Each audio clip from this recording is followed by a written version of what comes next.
y'all, this is She Buys It with Whitney Nicely. Yay! Hello, everybody, and welcome back to the She Buys It podcast. I am so excited to talk to Leslie today because she has been with me for about 6 months. She was at She Buys It Live last November, and we have some exciting news that she just told me a minute ago, but we'll get to that in a minute. And she is doing wholesale deals in North Carolina. She's doing a fix and flip in North Carolina. She's been buying and holding, and she's doing all this with her kids in tow and doing all the other woman things that we've got going on in 2020. So y'all, this is going to be a fantastic conversation. Leslie, did I miss anything?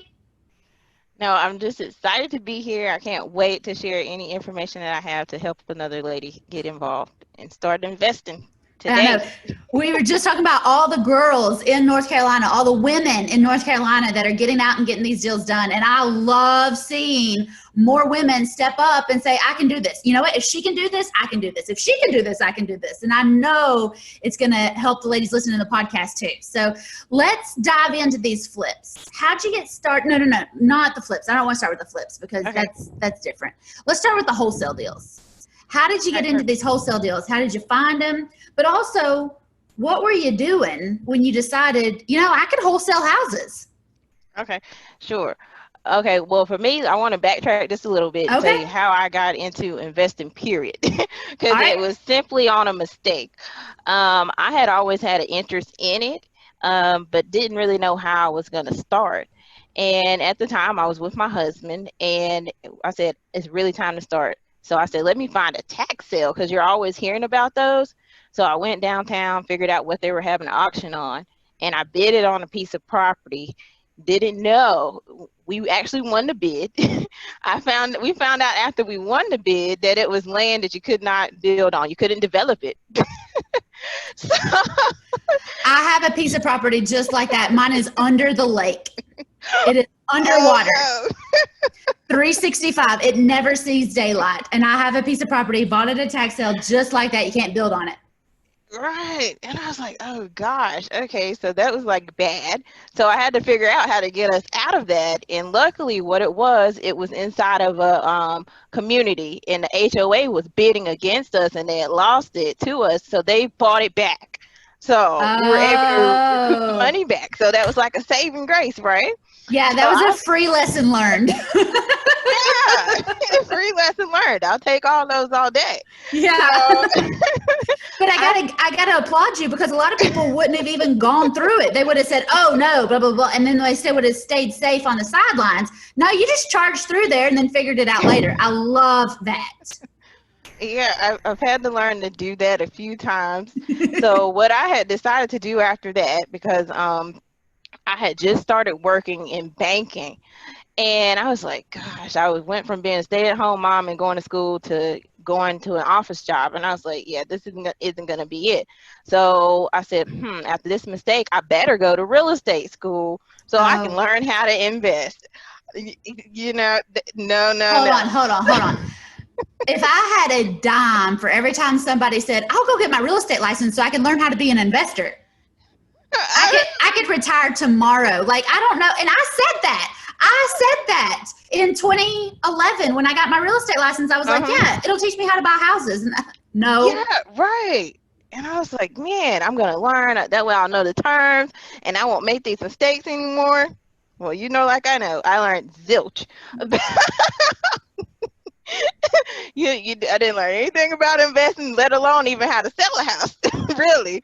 You learned how to pass the test, which is exactly what you learn in regular school, is how to pass the test. I learned how to pass the test. So after moving forward, after I got my license, I didn't use it for a while because I was still working at the bank. And life happens. Yep. I ended up getting separated, and I was left with nothing and having to start over. So I was like, okay, what am I going to do? And I said, I have my real estate license, so I can use that. I had that to fall back on. So I got into regular real estate, buying, listing and selling homes, right? And probably after about a year and a half of that, I said, I need to get back to investing and figure out how to learn how to do that. So I signed up for a course And I took the course, and it was a good course. I learned about wholesaling and flipping and how to do the numbers and everything. So then I would say, what is the word for that? I had analysis paralysis, right? Which is a really fancy word to say, and you were scared. Yes, I was scared. I was getting all this information, but I wasn't acting on it, right? So at the time I had met a person who was also interested in real estate, and they were very outgoing because I was really like an introvert. So they really like pushed me, okay, hey, we can go ahead and start using what we're learning, right? Because they had took the same courses I had. So we started just going out. We got the tax list from the county here, and we asked for a list of people who owed 2 years or more on taxes. And we ended up getting like 2 properties under contract at the time. And we was like, okay, wow, we're really doing something. Both of those deals fell through. Oh, that happens. That's okay. That happens. So we were doing that for probably about 6 months. And then after about the 7th month in, I ended up start working on my own. And what is it? Hold on. What is it about 6 to 7 months when you're in a partnership or a JV with somebody that you realize this isn't what I thought it was going to be? Because I think that's the like typical lifespan of a partnership in real estate. After 6 or 7 months, one of you realizes that you're doing all the work or that you want to move faster. Yeah. But I see so many people partner up, and then 6 or 7 months later, they're doing their own thing or somebody's doing something totally different. Right. And I think what it was for us is that we were actually trying to partner up, and we were in different states. And then we were really on different paths. So that really wasn't working out for us because I was here, and most of the stuff we were doing was here in North Carolina. So it worked out where I was having to do a lot more stuff just because I was here. So that's what didn't work out. I think that's okay too, because especially when you're getting started, even if you don't close a deal, you at least have an accountability buddy. You have somebody that speaks your same language, and they have similar goals. They want to help this seller sell so we can get some money, honey. you know, so like our goals are really closely aligned, and then life happens and maybe we should just do our own thing. But it gets you past that first little hurdle of, can I do this? Well, yeah, I can. And now I can do it by myself. Absolutely. It gave me the confidence that I could do it by myself, because the partner I had at the time really helped me get out of being afraid to talk to people and get in front of people, because that was something that held me back for a long time in many other ways. And I was now able to do that. So even if that was all I got from that partnership, it was the best thing ever. Another lesson learned. Move on. That's perfect. I love that. And I see so much value in that. Absolutely, it is, because with real estate, you know, you got to be able to talk to people. You're not going to get these deals done. I mean, there's a place for everybody in real estate, but it really helps if you'll talk to strangers. It really, really does. So I actually just kept working that list, and that's how I was able to get my first 2 wholesale deals under contract. And fantastic. Yeah. So I got really excited. I was like, well, I really need to hurry up and get rid of them. I was more concerned about getting them sold than like the money I was going to make from I got to get a buyer for them. Yeah, let's just close it. And when we make money, we'll count that later. But let's just close it and be done. Yeah, I was just like, let me just close them, because then I can say, hey, I'm an official investor. The way I'm looking at it, it'll give me like the momentum I need to keep going. And the confidence booster that you need. So how did you find those buyers? Well, the way I found my buyer was I had already joined my local RIA. Yes! Yeah. I had already joined, so for probably almost a year prior to that, I had been building relationships and just talking to people and finding out where people were buying and everything. So whenever I had got the deals, I sent them to a couple of people in my RIA, and 2 of the people bought. Fantastic. And I got to let everybody know that I should have said this earlier, I'm the broker for Whitney Buys Houses. I got my own real estate firm. I'm not dogging on agents. I'm just dogging on the ones that can't see past the trees for all the forest. And I got to let y'all know that I'm the president for the Knox RIA, which is a national RIA affiliate. And I love the Real Estate Investors Association, the national one and all the local ones. And I encourage all my girls to get heavily involved, because especially if it does take you a year to get a deal under contract, you have a pool of warm buyers that you've already been hanging out with. They already know you. You've already had coffee with them. And you're not just some stranger trying to, sell them a deal. You're somebody in their club. And now you're an asset to the club because you're bringing deals and people are making money. And I mean, we all want to make money. We all need to make money. Let's keep it in the club. Let's go. Exactly. And you already know they're serious about investing, because typically what I found out, people who join the RIA, they're serious investors. So, it's not somebody who's just going to be shooting your deal around, or newbies or things like that. So and there's a lot of stuff to learn. And your local RIA knows a lot of the people that you need. Exactly. Your buyers. And they know your market. They do. They've got buyers in there. They've got title companies in there. They got inspectors in there. They've got, there's just everything you need is attached to the RIA. So y'all go join your RIA. Yes. All right, so fantastic. So you wholesaled those deals and made enough to retire on and buy a mansion and a Lamborghini? Absolutely no. Oh, but come on. Instagram makes it look so easy. You just do one deal and then we're a millionaire. I know. They make the lifestyle just sound so glamorous. And but no. You actually have to work. So what I did was, a little bit of backstory here. So whenever I got the money from those deals, one of them was $4,200 and then the other one was $2,500. Those are minimal assignment fees, but hey, it was great for me.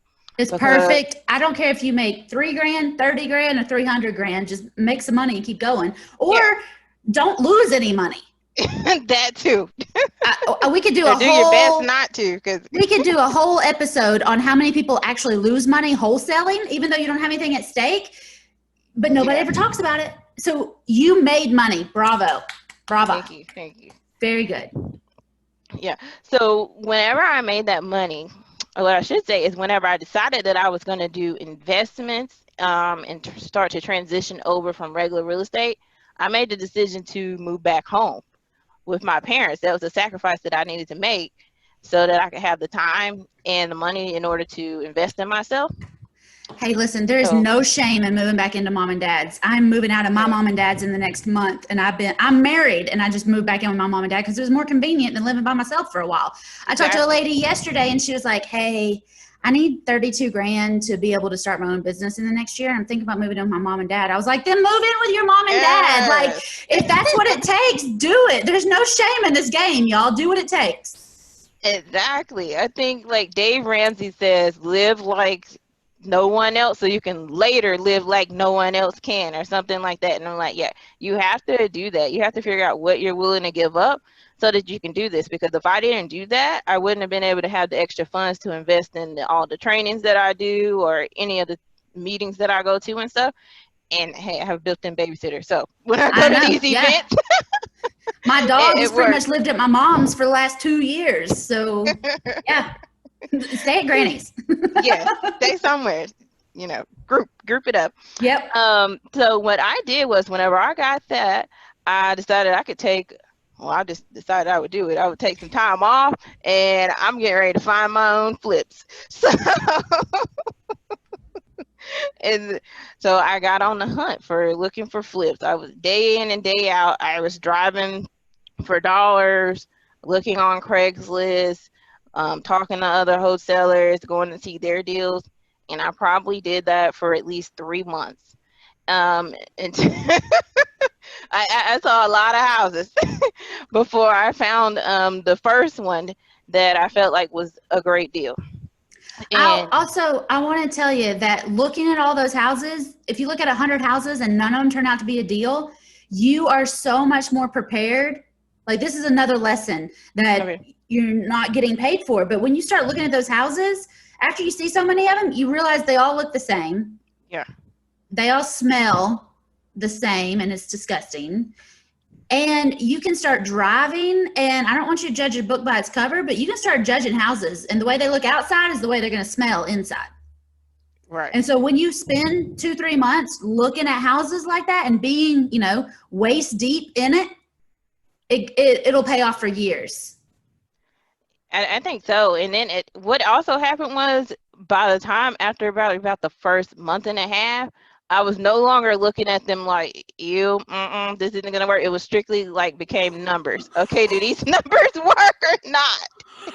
Oh my gosh, that was brilliant. That was absolutely amazing. You're so right too, because I think this is a woman thing, and I'll tell you, I do, because we are natural nurturers. And so we're looking at every house like it's going to be our home. Like we have this predetermined thing in our head that says, I have to nest here. No, you don't. You have to make money here. Right. It's sticks and bricks, y'all. It's strategically placed together. It is shelter against weather. It is not your home. And the worse it smells, the more money it makes. Money you're going to make. But you got to learn that. And that, I don't know if that's pride creeping up on us or if it's just something that God gave us naturally when he gave us ovaries. I don't know. But that is a huge hurdle to overcome. That's awesome. After a month and a half, you already had it figured out. I love that. I freaking love that. Oh my gosh. Okay, keep going though. Yeah. So the one I ended up finding ended up being a for sale by owner. That was on Craigslist. For free. You found it for free, cruising Craigslist. Yes, for free on Craigslist. And the way I already knew whenever he listed it that he was motivated. Because how did you know? Yes. Well, the way I knew was because I already knew just from listing houses what houses were selling for in that area. And he had listed his probably, when he listed it, he had it listed at $85K, right? Mm-hmm. Well, in that area, they sell them for $155 to $165. So I knew right away, something was wrong and he needed to get rid of it, and he knew it. And it turned out once I talked to him that he was a tired landlord. Yeah, baby. And he had bought the property when the market had crashed, and he had never done anything to it. He had just had tenants in and out of it. And he was kind of like basically blaming the tenants for the condition of the property, because he was like, well, they promised me that they were going to fix it up. And I was like, the tenant's not supposed to replace your roof and things like that. That's you. But listen, there's three sides to every story. Yeah, it is. So I ended up negotiating with him. And at first I had offered him, I think I had offered him about 50. He said no. And then he came up to, he wanted 70. I was like, I'm going to walk away. And I just stuck to that. And then like a day later, he messaged me back and he came down and we met at 65. So. Fantastic. Good job. That's going to be a good deal. So I immediately wrote up the contract. Yeah. And for me, I was using realtor forms, so a whole 12-page form. But you're a real estate agent, so you are supposed to, and you have to have a disclaimer that lets everybody know that you're an agent. Right. So good, do it to it, baby. So I sent him that, and I was just hoping, like, I hope he doesn't get scared, because sometimes I know people are using 2-page contracts. He's like, what are you signing my life away? So I explained everything to him, and he agreed to it. Got everything sent over to the attorney. But now, listen to this. I didn't know how I was going to pay for this deal. Yeah. So I didn't have the money to buy this deal at the time. So I admit I had to find a hard money lender or private money or an investor to do this deal with me. So ironically, I had found an investor that I was going to reach out to, and I was going to have a meeting coming up with them within a couple of days to present the deal to them. Well, my husband, who I was separated from, reached out to me and said, Leslie, I wanted to start investing in real estate. The kids keep telling me that you're investing, and I was just wanting to know if you could help me. So I was like, okay. I could be nasty and say this person left me with nothing, or I could say, you know what, this would probably be good for our kids because at the end of the day, you know, we co-parent. So that's what I did. I presented the deal to him. Good for being the bigger person there. And good for you. Oh, it's been tough, but yes. But he decided to come in as my partner, and he had the capital and was able to qualify for the hard money loan. So we got the hard money loan on the property. Now we have had this property for, like I say, almost about 16 months right now. Okay. 16, 17 months. We are just finishing it. I listed it this morning. So congratulations. Thank you. So right now I have 3 showings scheduled for this evening and 2 for tomorrow. So I'm just waiting on the offer and closing date. Holy crap, I almost ripped my microphone out. I got so excited there. You listed it this morning? You've already got 3 showings? Holy cow. Yes. Because see, and that's price range. So I'll try, if I'm finding flips, I want them all to be in this price range of 140 to 165 or maybe 170, because there's not many properties in my, what you would call your honey hole. There's not many in that price range here. So they don't stay long. So I try to buy them all in that price range. But, you know, it's taken us a while. Mm-hmm. And I think the most important thing I've learned through that process is to not give up, because there were so many times where I have shed tears, like I've been depressed, and I'm like, this was not supposed to go this way. Because one of the things that happened was in the beginning, you know, I had got a bad contractor. It didn't work out. And like, what I like to do whenever I'm on a project is I try to go at least 3 to 4 times a week. Well, I was really going more than that because this is my very first one. I was there like almost every day. So it came up where I had a trip where I was going out of town for a week. So I figured the best thing to do was to let my contractor know, look, I may not be reachable or available, but you can always email me for just this week, since if you can't get me by phone. Oh no. So I went out of town for a week. I came back. Contractor was gone. Materials was gone too. Oh, no. So I was like, oh no. I was devastated. And I was like, I'm just getting started and I think it's about to be over. And we had to stop working on the property for almost 8 months before we could start back. So what that meant was we had a lot more carrying costs that we didn't plan on having. And we had to find new contractors. So I probably went through, when we started back working on it in like August of last year, and I went through 2 more contractors before I found one that was good. And I'm so glad I didn't have to go through any more than that. So throughout this process, I've been able to pretty much build up my own team of people now. So, you know, I have like my own subs, like licensed plumbers, electricians, like my go-to team. So the process can go a lot smoother. But for this one, our potential profit, whenever we had initially started, was going to be about $60K. But because of having to stop on it and all the extra payments we had to make, by the time we sell, it'll be 25 to 35.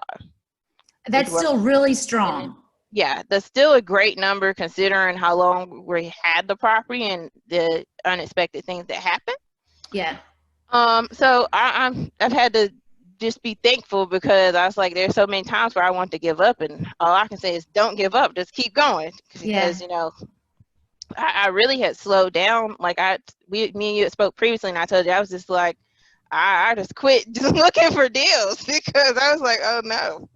Well, I'm really proud of you for going all the way through that. And you know, that happens a lot. And again, that's stuff that people don't normally talk about, but I like talking about the good, bad, and the ugly, because it's all going to come out, right? Like every deal isn't going to be amazing, and you're not going to make $100 grand on every deal. Right. And, you know, some deals are going to take longer than you want them to. My first flip took us 18 months because we would go to work, buy material, go to work, pay somebody to put it in, go to work, buy material, go to work, pay somebody to put it in. It took us 18 months to flip like that. And I thought there has to be a different way. There has to be a better way. And, you know, until I put that thing on Airbnb, I still didn't have all my money back in my pocket as fast as I thought I Wow. would. So I'm, 80 grand into this deal, just sitting there. Mm-hmm. That wasn't doing nothing for me. So it's okay. It's fine. And it sounds like that thing is going to be hot and it's going to move and you're going to get that money and do it again. Yeah. Again, these are so many lessons that you don't understand the wealth of knowledge that you have. And now you got your team. You've been through a bad deal. And it wasn't even a bad deal. This is a good deal. It's just a lot of lessons to be learned in it. A lot of tough lessons, yes. And that's okay. I started a flip on my personal house Monday, and my contractor, it was a new contractor I was trying out. He walked off the job in less than 2 hours. I saw that post. I just thought, thank you, Lord, thank you that this wasn't my very first flip, or I might have quit. Yeah. He wasn't there 2 hours and he left. And I've been doing this since 2009, 11 years I've been flipping houses. First time somebody didn't even make it a whole day with me. But it happens. Contractors, sometimes your personalities just don't vibe. Sometimes they got a lot of other things going on and you're not on the priority, and that those things happen, but good for you for sticking with it. Thank you. I'll also tell you on the upside, you've had it longer than a year now, so you shouldn't have to pay short-term capital gains. Now, I'm not, taxes, I'm not an attorney or an accountant. I got a lot of licenses, but those aren't one. But I mean, there are bonuses to holding that thing for a while. Exactly. Yeah, exactly. And so now, whenever I started, I was being a little bit advantageous, and I was like, I'm going hard. So we had acquired another property that exact same month to do a flip. Okay, tell me about that. So that one, I can't tell you much, but I don't know if it's going to turn out on the upside like this one, because since we had the issues with the contractors, we haven't started back working on that one yet. So that one, we're going to take the money from this one and go ahead and finish it up so that we can get it listed. But that one was an IRS. It had like an IRS tax lien on it, and it was previously listed on the MLS. And when I was searching for flips, I was looking for properties that had been listed and had come off the market. And I saw that this one had been withdrawn from the market. So whenever they had it listed, it was listed at like 140. I reached out to the agent that had that property, because I seen that he was also still marketing it on also on Craigslist. And I was like, I wonder what's going on. So he was trying to, I guess, wholesale it at that point when he took the listing off. But I was able to get that one at 100. Oh, good. Yeah. And so that one's yet to be seen. We still have a little bit more work to do on that one. And I want to say that that's good on that one, because you said it earlier that if you can get something on the market between 100 and 40 and 160, there's nothing there. I want to tell you, like, there's a national crisis for houses less than 150. Yeah. Anywhere, any town, I don't care how hot it is. I don't care how small it is. Anything less than 150 is a good, I won't say it's a good deal, but it's a good opportunity to at least try it, because there's just not a lot out there for less than 150 for, first-time home buyers who want to move in, much less investors. Exactly.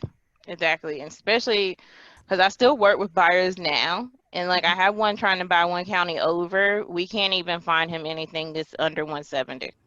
Like, and we've been looking for a few months. You have to get super creative. And I see a lot of agents that are creating inventory. So they're doing things like you're doing, where they're buying it, they're flipping it, and then they're selling it, because you're coming across these deals. And, real estate doesn't, I guess the termites can carry it off, and I guess mold can come in, but it's not going to spool. It's not like buying a loaf of bread and you got to get rid of it fast. It's real estate. It's going to be there. Might be in worse shape when you get back to it, but it's still going to be fixable. Right. Or just bulldoze it and put up a modular. Hey, now in Charlotte, they're bulldozing homes that where I'm at now, they would be great. They're bulldozing them, putting up $500,000, $1 million homes. So real estate's crazy. Yeah. You gotta have a strong stomach. Yeah. All right, so you got that one. We got that one. Now I have a third one. Woo-hoo-hoo-hoo. Tell me about it. So the third one, it has actually taken me about 1.5 years to get everything worked out where I could start on that one. Because this property came from my grandmother, actually, because my great grandma had passed away, and I noticed that the property was just sitting there. And this is whenever I first started back wholesaling. So what I initially thought was, I'm probably going to see if she'll let me wholesale this property. But then I got to run the numbers on it. And I was looking at the location, and I said, no, I need to keep this one. Yeah. So I said, I think it'll make a good flip. So I decided that I'm going to flip that one. And initially, I had wrote the contract and sent it to the closing attorney, and found out that it had never went through probate because my great grandma did not have a will or anything. So it took about almost a little over 1 year to get it through the probate, and had to pay the back taxes and everything on it. And so since it was from family, I was able to get it at $10K. Yeah. Yeah. Really good, right? And I'm partnering with my mom. Good.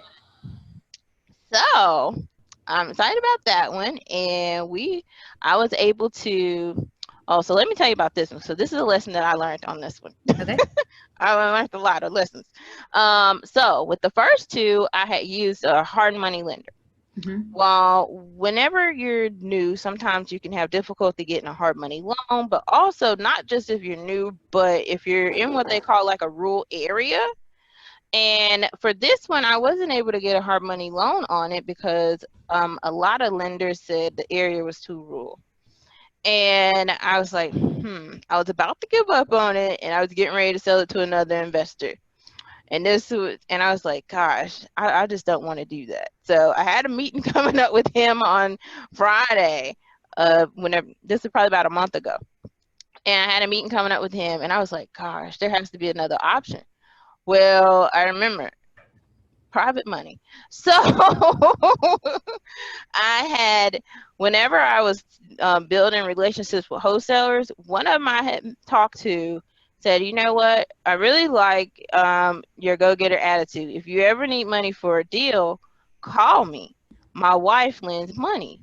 And I said, oh man, that's who I need to call. I said, I have got to find out what I did with that number.